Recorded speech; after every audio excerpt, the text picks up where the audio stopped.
കോഴിക്കോട് താമരശ്ശേരിയിൽ യുവതിയെ നഗ്ന പൂജയ്ക്ക് നിർബന്ധിച്ചതായി പരാതി.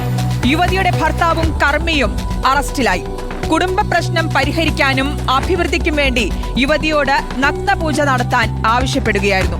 ഭർത്താവിന്റെ മേൽ ബ്രഹ്മരക്ഷസുണ്ടെന്ന് പറഞ്ഞാണ് നഗ്നപൂജ നടത്താൻ ആവശ്യപ്പെട്ടതെന്ന് യുവതി പറഞ്ഞു.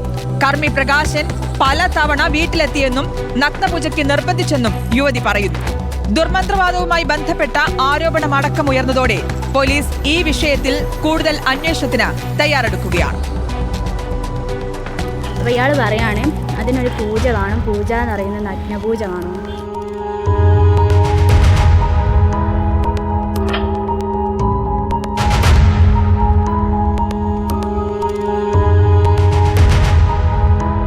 പുതുപ്പാടി സ്വദേശിയായ യുവതിയും ഭർത്താവും ഇടയ്ക്കിടെ വഴക്കിടാറുണ്ട്.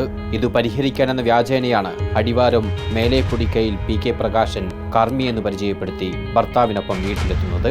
ഭർത്താവിന്റെ ദേഹത്ത് രക്തരക്ഷസുണ്ടെന്നായിരുന്നു ഇയാൾ യുവതിയെ ധരിപ്പിച്ചത്. പ്രതിവിധിയായി പറഞ്ഞത് നഗ്നപൂജ.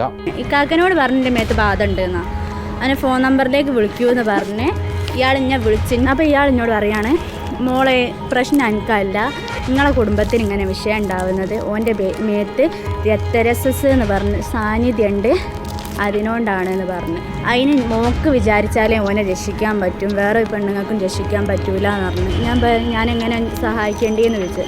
അപ്പോൾ ഇയാൾ പറയാണ് അതിനൊരു പൂജ കാണും, പൂജ എന്ന് പറയുന്നത് നഗ്നപൂജ കാണും. പലതവണ നിരാകരിച്ചിട്ടും ശല്യം തുടർന്നതോടെയാണ് യുവതി ഭർത്താവിനും കർമ്മി പ്രകാശനുമെതിരെ പോലീസിൽ പരാതി നൽകിയത്. താമരശ്ശേരി പോലീസ് അറസ്റ്റ് ചെയ്ത പ്രതികൾ നിലവിൽ റിമാൻഡിലാണ്.